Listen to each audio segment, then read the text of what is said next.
warahmatullahi wabarakatuh. Perkenalkan, nama saya Ulfa Hidayati, NPM 2111010147 dari Program Studi Pendidikan Agama Islam Fakultas Tarbiyah dan Keguruan Universitas Islam Negeri Raden Intan Lampung.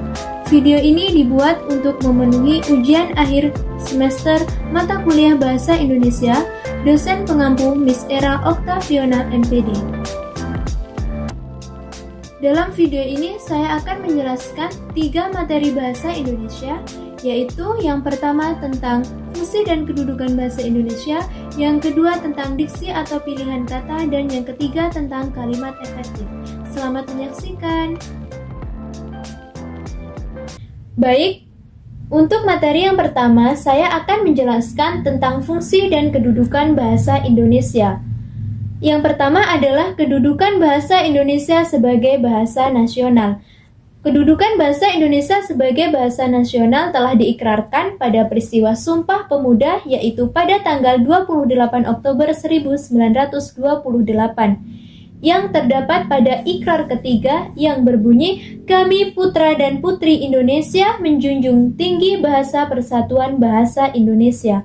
Dalam ikrar tersebut dijelaskan bahwa bahasa Indonesia adalah sebagai bahasa pemersatu bangsa di negara ini untuk menghadapi berbagai etnis yang tersebar di Nusantara ini.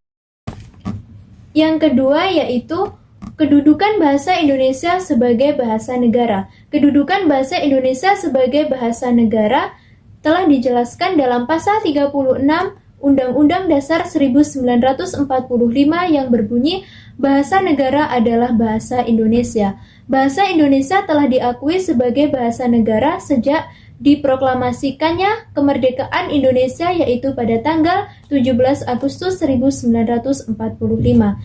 Jadi, bahasa Indonesia selain mengemban sebagai bahasa nasional sejak diikrarkannya Sumpah Pemuda pada tanggal 28 Oktober 1928, juga mengemban tugas sebagai bahasa negara, yaitu sejak peristiwa atau sehari setelah peristiwa proklamasi pada tanggal 17 Agustus 1945. Adapun fungsi dari kedudukan bahasa Indonesia. Yang pertama, fungsi bahasa Indonesia dalam kedudukannya sebagai bahasa nasional. Yang pertama, bahasa Indonesia sebagai bahasa lambang kebanggaan nasional. Sudah sepatutnya kita sebagai bangsa Indonesia harus bangga karena memiliki bahasa nasional dan kita harus memakainya di tengah-tengah etnis yang beragam. Yang kedua, bahasa Indonesia berfungsi sebagai lambang identitas nasional. Kita tahu bahwa di Indonesia ini terdiri dari berbagai macam etnis. Nah, untuk mewujudkan etnis-etnis yang ada di Indonesia serta mempersatukan etnis-etnis yang ada di Indonesia, kita dapat mewujudkannya dengan menggunakan bahasa nasional, yaitu bahasa Indonesia. Fungsi yang ketiga yaitu bahasa Indonesia berfungsi sebagai alat pemersatu suku bangsa. Kita mengetahui bahwa bangsa Indonesia ini memiliki berbagai macam budaya seperti agama, ras, etnis, kemudian kebudayaan yang bermacam-macam. Akan tetapi, kita juga memiliki semboyan Bhinneka Tunggal Ika yang berarti berbeda-beda tetapi tetap satu jua. Sebagai contoh, apabila ada suatu daerah yang menganggap bahwa bahasa daerahnya itu lebih baik daripada bahasa daerah yang lain, nah kita bisa menggunakan bahasa Indonesia sebagai alat pemersatu bangsa, karena bahasa Indonesia adalah bahasa nasional, yaitu bahasa yang digunakan di seluruh Indonesia. Kita juga harus saling menghargai, harus saling menanamkan sikap toleransi, rasa toleransi kita kepada suku ataupun budaya yang ada di Indonesia supaya tidak terjadi pemberontakan. Fungsi yang keempat yaitu bahasa Indonesia sebagai alat pemersatu antar budaya dan antar daerah. Kita mengetahui juga bahwa di Indonesia ini tentunya memiliki berbagai macam budaya, sehingga kita juga memerlukan alat pemersatu bangsa yaitu bahasa nasional atau bahasa Indonesia. Jadi dengan adanya bahasa nasional atau bahasa Indonesia, kita tidak perlu khawatir dengan latar belakang setiap suku yang ada di Indonesia. Karena bahasa Indonesia sendiri berfungsi sebagai alat pemersatu bangsa antar suku dan antar daerah. Fungsi yang kedua adalah fungsi bahasa Indonesia dalam kedudukannya sebagai bahasa negara. Yang pertama, fungsi bahasa Indonesia sebagai bahasa resmi kenegaraan. Di sini kita dapat menggunakan bahasa Indonesia dalam berbagai kegiatan seperti upacara, pidato, ceramah, dan surat menyurat. Fungsi yang kedua adalah bahasa Indonesia sebagai bahasa pengantar dunia pendidikan. Kita mengetahui bahwa di negara Indonesia ini, mulai dari taman kanak-kanak sampai mahasiswa atau perguruan tinggi, bahasa yang digunakan dalam dunia pendidikan atau pengantar pendidikan adalah bahasa Indonesia. Akan tetapi juga masih ada di berbagai daerah Indonesia yang menggunakan bahasa daerah sebagai bahasa pengantar pendidikan. Fungsi yang ketiga yaitu bahasa Indonesia berfungsi sebagai alat perhubungan pada tingkat nasional. Ketika melakukan pembangunan ataupun perencanaan pada tingkat daerah maupun tingkat nasional, kita mengetahui bahwa di Indonesia ini memiliki banyak berbagai macam bahasa daerah. Untuk menghindari percecokan antara bahasa daerah yang satu dengan bahasa daerah yang lain, kita bisa menggunakan bahasa Indonesia sebagai bahasa pengantarnya, sehingga kita tidak perlu khawatir akan terjadinya percecokan antara bahasa daerah yang satu dengan bahasa daerah yang lain. Fungsi yang keempat yaitu bahasa Indonesia berfungsi sebagai alat pengembangan kebudayaan, ilmu pengetahuan, dan teknologi. Untuk mengantarkan atau memberikan ilmu kepengetahuan kepada berbagai daerah atau berbagai suku bangsa yang ada di Indonesia, maka kita memerlukan bahasa pemersatu ataupun bahasa nasional yaitu bahasa Indonesia. Karena bahasa Indonesia ini adalah bahasa resmi atau bahasa yang digunakan oleh seluruh masyarakat Indonesia. Baiklah, untuk materi yang kedua saya akan membahas tentang diksi. Teman-teman ada yang tahu tidak apa itu diksi? Ya, benar sekali. Diksi adalah pilihan kata. Pilihan kata di sini maksudnya kita memilih kata dalam kegiatan karang-mengarang, dalam kegiatan bertutur setiap hari. Mengapa demikian? Karena supaya orang lain itu tidak salah tanggap, orang lain tidak salah penafsiran, orang lain tidak salah arti. Jadi kita harus memperhatikan kata yang akan kita ucapkan. Karena kita ini hidup secara bersosial, kita hidup secara bermasyarakat, kita saling membutuhkan bantuan orang lain dan orang lain juga akan membutuhkan bantuan kita. Jadi kita harus benar-benar bisa menjaga omongan, harus benar-benar bisa menjaga ucapan kita agar tidak terjadi perkelahian, agar tidak jadi salah tanggap, agar tidak jadi salah arti, salah penafsiran ya. Jadi dalam memilih kata ini, kita tidak hanya memilih kata yang baik, kata yang benar, tapi kita harus memilih kata yang tepat, kata yang cocok, kata yang sesuai dengan konteks apa yang akan kita hadapi. Misalnya, kita ada di sebuah desa ya, ada di sebuah desa, dan desa itu memiliki aturan ataupun norma. Jadi kita juga harus memperhatikan norma apa yang sedang berlaku di desa tersebut, supaya ketika kita berucap, ketika kita melakukan sesuatu, itu tidak salah di mata orang-orang yang ada di desa tersebut. Mengapa kita harus memilih kata yang tepat atau diksi yang tepat dalam berperilaku? Karena tidak semua orang itu bisa menerima ucapan ya. Karena tidak semua orang itu bisa menerima apa yang kita ucapkan. Ada orang yang mudah tersinggung, ada orang yang mereka iya-iya aja tapi di hatinya masih menyimpan rasa sebel, rasa jengkel. Ada orang yang langsung ngomong, oh kamu jangan ngomong seperti itu ke saya ini orangnya mudah tersinggung, dan kalaupun saya tersinggung, saya akan seperti ini, saya akan ceplas-ceplos kepada kamu. Nah, seperti itu ya. Jadi kita harus benar-benar memperhatikan. Dalam memilih kata ini, kita harus memperhatikan 3 hal ya teman-teman. Yang pertama, di mana kita sedang berucap, yang kedua dengan siapa, dan yang ketiga suasananya bagaimana suasananya. Nah, yang pertama di mana kita sedang berucap.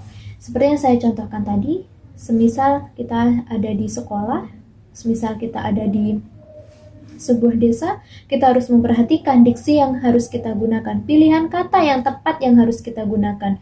Karena ketika kita di sekolah tentunya kita bertemu ya dengan Bapak Ibu guru dan mereka adalah orang tua kita. Jadi kita harus memilih kata yang tepat, harus memilih diksi yang tepat karena mereka adalah orang tua kita. Kita memilih kata yang tepat, kata yang lebih sopan kepada dia, kepada Bapak Ibu guru kita karena dia adalah orang tua kita, orang yang telah berjasa memberikan ilmu kepada kita. Jadi harus pandai-pandai memilih kata. Kemudian yang kedua dengan siapa. Nah, di sini walaupun dengan siapa berarti kita juga harus memperhatikan dengan siapa kita berucap, dengan siapa kita sedang bertindak ya. Seperti dengan adik kita, dengan teman sebaya, dengan orang tua, dengan Bapak Ibu guru ataupun dengan dosen, kita juga harus memperhatikan kata yang tepat ya. Karena pasti teman-teman ketika SD, ketika SMP, ketika SMA pasti diajari ya, dibimbing dengan guru-gurunya bahwa adab dengan teman sebaya, adab dengan adik kita, adab dengan orang tua, adab dengan guru itu pasti dipelajari ya dalam materi agama Islam ya. Nah, jadi kita juga harus memperhatikan. Semisal dengan adik kita harus memperhatikan kata-kata yang tepat, kata-kata yang adik kita itu supaya paham. Kemudian dengan teman sebaya, apalagi dengan teman sebaya, ini biasanya rawan ya ketika kita berucap, mungkin dia biasa saja, tapi di dalam hatinya dia menyimpan rasa jengkel. Karena apa? Ya, yang kita ucapkan ini tidak sesuai dengan apa yang dia pikirkan. Bisa jadi dia salah tanggap, bisa jadi dia salah paham, bisa jadi dia salah penafsiran, dan atau bisa jadi pikiran dia lagi nggak tenang, kemudian perasaan dia lagi jengkel, dan mendengar ucapan kita yang tidak sesuai dengan apa yang dia inginkan, otomatis dia akan jengkel, akan ya sebelah dengan kita ya, seperti itu. Kemudian dengan Bapak Ibu guru kita. Nah, ini paling penting ya teman-teman, walaupun Bapak Ibu guru kita ataupun dosen kita, banyak yang menganggap kita sebagai teman, bukan sebagai siswa. Artinya setara gitu ya. Ibaratnya kita dengan teman kita, dengan teman sebaya kita. Akan tetapi kita juga harus tetap memperhatikan etika kita ketika kita berbicara dengan Bapak Ibu guru kita ataupun dengan dosen kita. Karena mereka itu adalah orang tua kita. Kita sebagai seorang siswa, sebagai seorang mahasiswa juga harus sadar diri. Kalaupun mereka menganggap kita sebagai temannya, kita juga harus mempunyai batasan. Karena apa? Ya mereka orang tua kita yang harus kita hormati. Kita harus mempunyai adab yang lebih baik, adab yang lebih sopan, yang lebih santun kepada mereka. Karena insya Allah doa mereka itulah yang mengantar kesuksesan kita.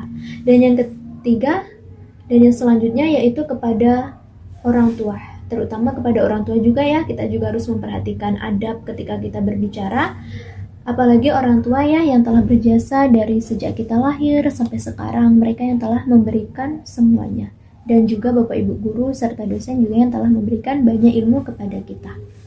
Dan yang ketiga yaitu suasana, maksudnya suasananya itu seperti apa? Apakah kita sedang berada di keramaian, apakah kita sedang bertutur kata dengan teman atau dengan teman sebaya, maksudnya dengan dua orang. Nah, itu juga harus kita perhatikan karena tidak semua orang itu bisa menerima apa yang kita ucapkan, tidak semua orang itu bisa menerima apa yang kita lakukan. Jadi berhati-hatilah, berpikirlah sebelum bertindak, berpikirlah sebelum berucap, karena bisa jadi apa yang kita ucapkan di daerah kita memang mempunyai arti yang biasa saja, tapi belum tentu di daerah lain itu mempunyai arti yang baik, seperti itu. Ada beberapa hal yang mengharuskan kita untuk menggunakan diksi atau pilihan kata secara tepat dan cermat. Yang pertama, makna denotatif dan makna konotatif. Teman-teman ada yang tahu apa itu makna denotatif dan makna konotatif? Kalau belum tahu, mari kita bahas ya. Makna denotatif. Makna denotatif adalah makna yang terjadi dalam alam wajar secara eksplisit. Artinya, makna ini dapat diamati melalui panca indera seperti penglihatan, pendengaran, dan penciuman. Contohnya, apabila ada orang yang mengatakan meja, tentu kita sudah mengetahui bagaimana bentuknya meja. Yang kedua, makna konotatif. Makna konotatif adalah makna kiasan, artinya bukan makna yang sebenarnya. Contohnya, Prabowo Hatta dan Jokowi kala sedang berebut kursi. Nah, kursi di sini bukan berarti mereka sedang menarik kursi, akan tetapi mereka sedang berebut jabatan presiden. Contoh yang lain, dia adalah wanita cantik. Ini menunjukkan makna denotatif karena cantik lebih umum kepada wanita. Yang kedua, dia adalah wanita manis.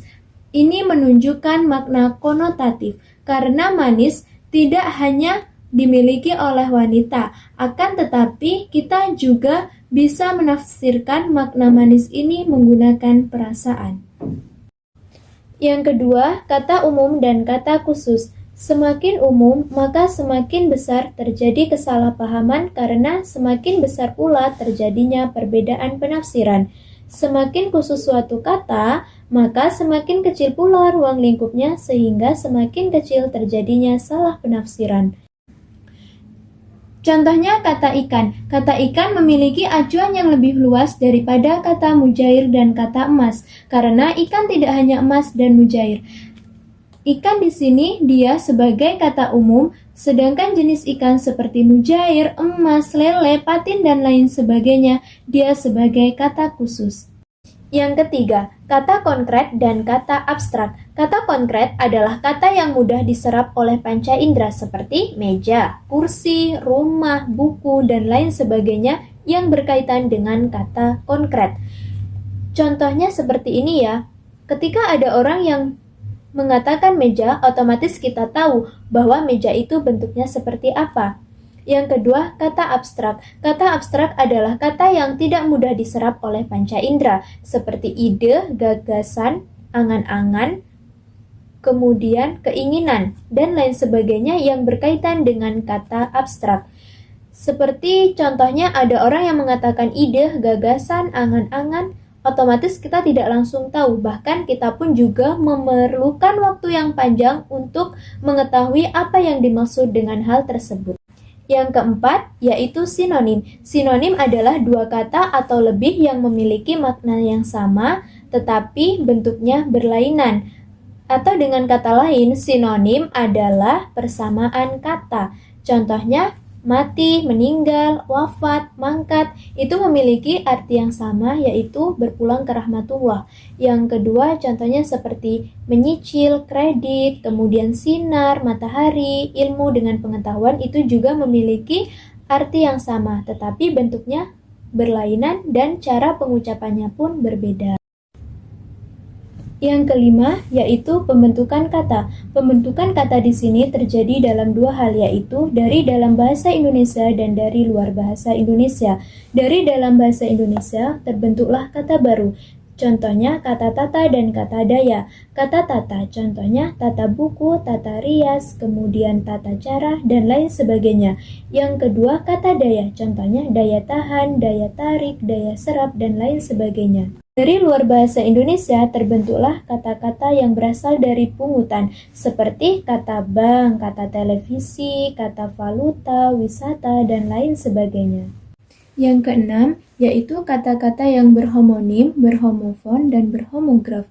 Salah satu alasan kita mengapa harus memilih diksi atau pilihan kata yang tepat, karena dalam bahasa Indonesia itu terdapat kata yang berhomonim, berhomofon, dan berhomograf.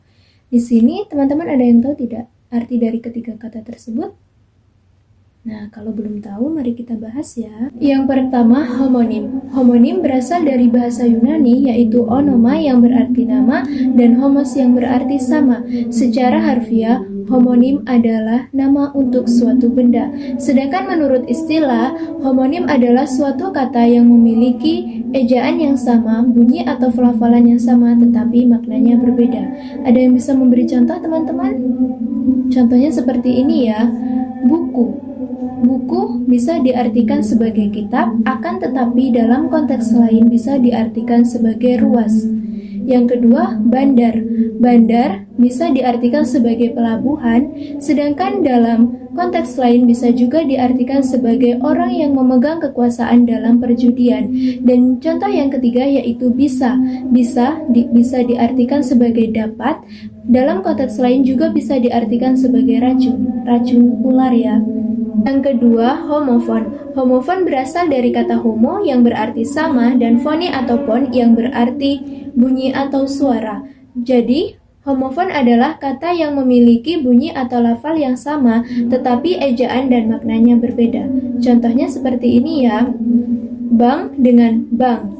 Bank yang satu memiliki arti tempat untuk menyimpan uang, sedangkan bank yang satunya memiliki arti yaitu kakak laki-laki. Contoh yang kedua, tang dengan tang. Tang memiliki arti mobil berlapis baja dan tang yang satunya memiliki arti alat untuk mencabut paku. Contoh yang ketiga yaitu jarum dengan jarum. Jarum memiliki arti alat suatu kedokteran atau alat untuk menjahit, sedangkan jarum yang lain atau jarum yang satunya memiliki arti yaitu salah satu merek rokok yang ada di Indonesia. Yang ketiga yaitu homograf. Homograf berasal dari kata homo yang berarti sama dan graf atau graf yang berarti tulisan. Jadi homograf adalah suatu kata yang memiliki bunyi atau pelafalan yang sama tetapi ejaan atau maknanya berbeda. Contohnya apel dengan apel.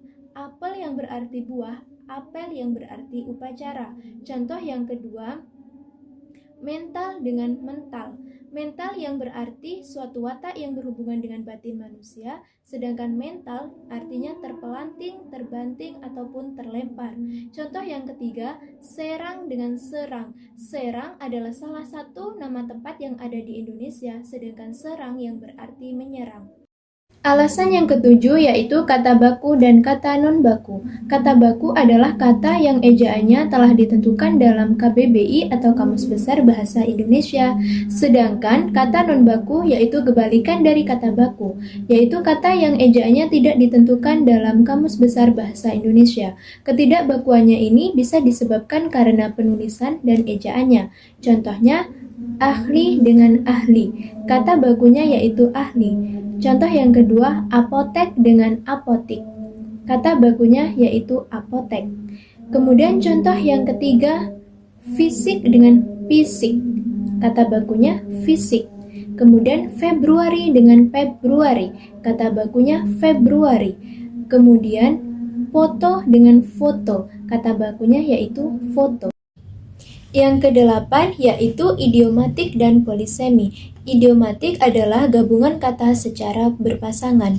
Sudaryat membagi idiomatik ini menjadi dua bagian. Yang pertama, ungkapan dan yang kedua peribahasa.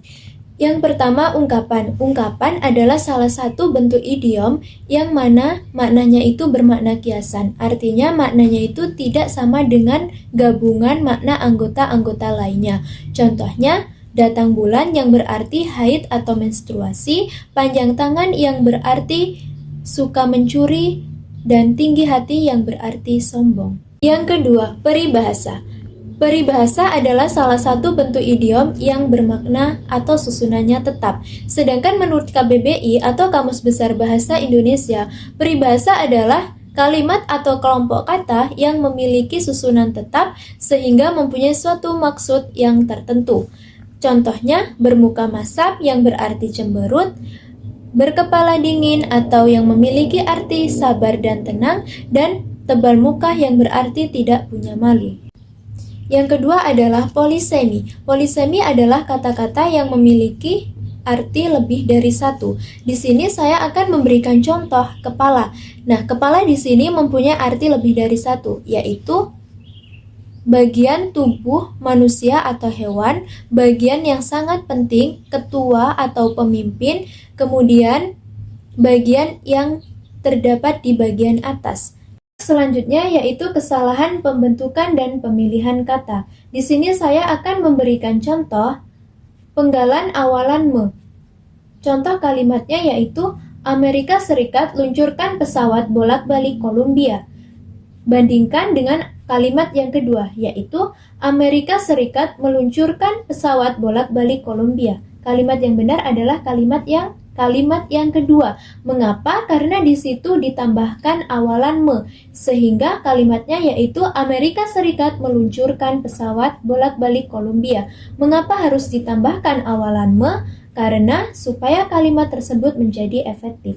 Yang kedua, pengucapan huruf C. Contoh kalimatnya yaitu wasilah sedang mencuci mobil. Dengan kalimat yang kedua, wasilah sedang mencuci mobil. Kalimat yang benar adalah kalimat yang kedua, yaitu wasilah sedang mencuci mobil. Yang ke-10 yaitu penulisan kata secara benar.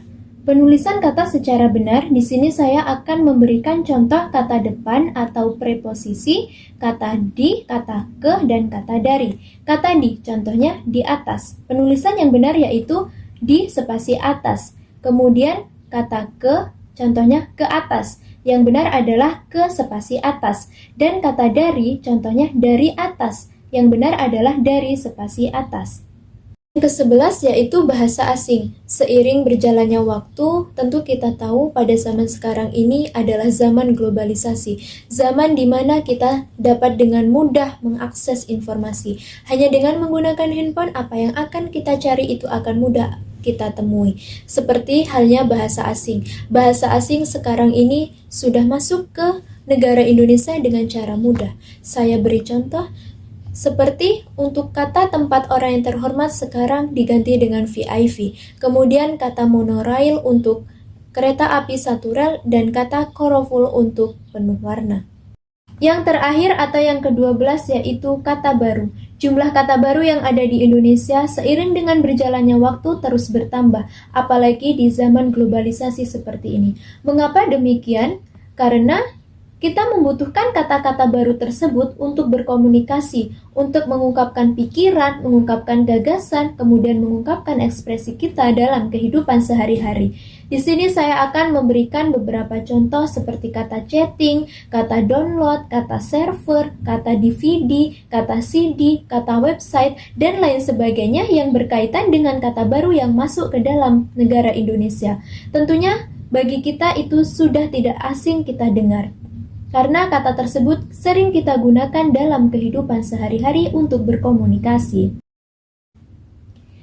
Baik, untuk materi yang ketiga, saya akan menjelaskan tentang kalimat efektif. Apa itu kalimat efektif? Kalimat efektif adalah kalimat yang mengungkapkan gagasan secara jelas dan secara tepat kepada seorang pembaca ataupun pendengar, sehingga pembaca dan pendengar tersebut dapat memahami apa yang disampaikan oleh penulis atau penutur tadi.